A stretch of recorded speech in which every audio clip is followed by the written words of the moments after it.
Brad Keselowski stayed silent while rumors spread across the garage. What were NASCAR officials so afraid RFK Racing was about to unleash?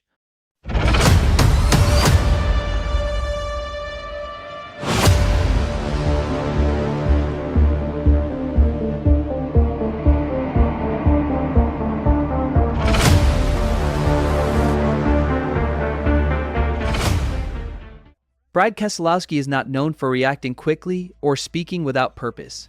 When he finally addressed the growing speculation around RFK Racing, the Stage 60 project, and the pursuit of a third charter, it marked the end of a long silence that had only fueled concern inside the NASCAR garage. For months, rumors had circulated quietly among team executives, manufacturers, and series officials.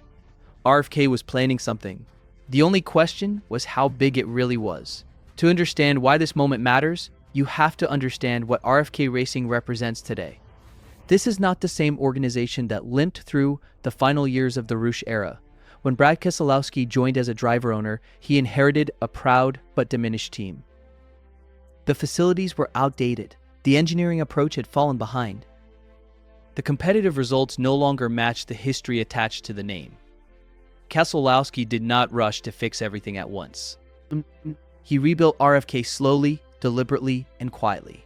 The early years were about survival and credibility, improving weekly performance, attracting better talent, convincing Ford that RFK was worth deeper investment again. Those steps worked. The cars became more consistent, wins returned.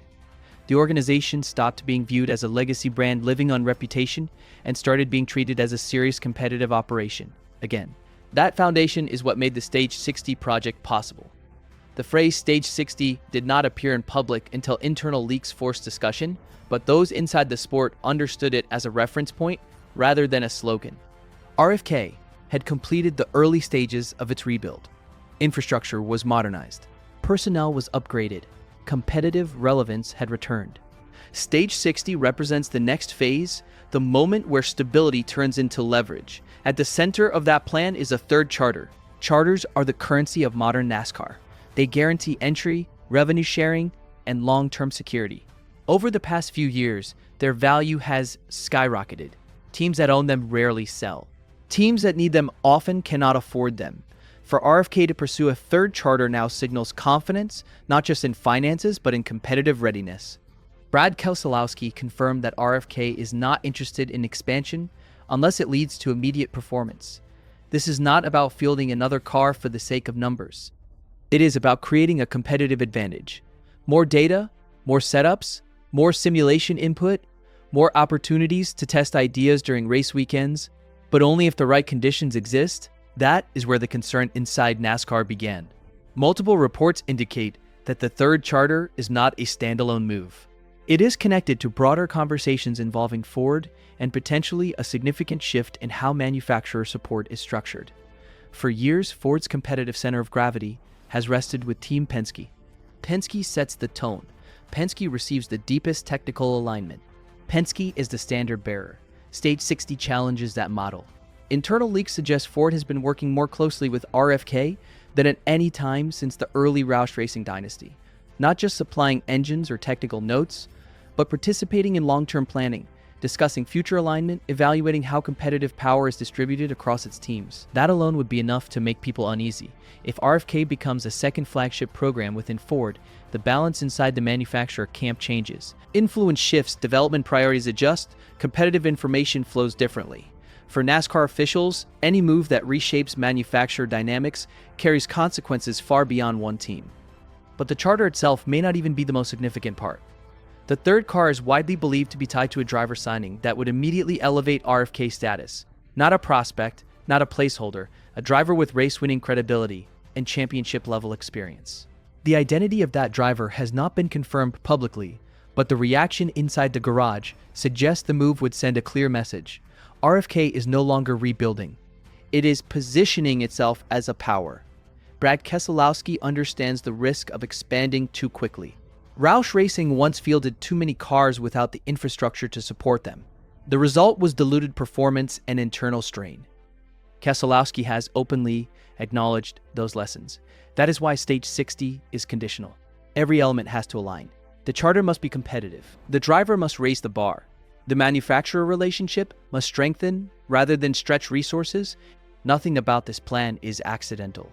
The long silence from RFK was not uncertainty. It was discipline. While other teams leak intentions to drive market pressure or influence negotiations, RFK chose the opposite approach. No public bidding wars, no emotional statements, no forced timelines, just quiet positioning. That approach made officials uncomfortable. When teams move loudly, they are predictable. When they move silently, they are not. Keselowski eventually broke his silence, not to reveal details, but to confirm intent. He acknowledged that conversations are real, that expansion is being evaluated, that the future of RFK is being planned deliberately rather than reactively. That confirmation alone validated months of speculation. The Stage 60 project reflects Keselowski's broader philosophy as an owner. NASCAR is no longer a sport where raw speed alone wins championships. It is a systems game, engineering depth, data interpretation, simulation, accuracy, organizational discipline. The teams that master those elements gain advantages that are invisible on the surface, but decisive over time. A third charter accelerates that process. More cars mean more information, more scenarios tested during races, more feedback loops refined, more opportunities to optimize setups across varying track conditions. That is how elite teams separate themselves. But scale without structure fails. That is why RFK's expansion is tied to readiness rather than ambition. There is also a broader implication for NASCAR itself. If RFK successfully executes Stage 60, it demonstrates that patient rebuilding can still lead to power in an era dominated by mega teams and corporate consolidation. It challenges the assumption that only a handful of organizations can shape the competitive landscape.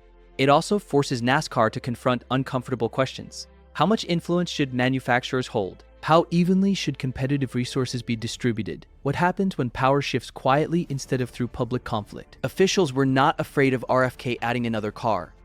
They were wary of what RFK becoming stronger represents. A team with history, a leader who understands both driving and ownership, a manufacturer willing to rebalance its support, a driver lineup capable of immediate impact. That combination changes dynamics. Brad Keselowski has never chased attention.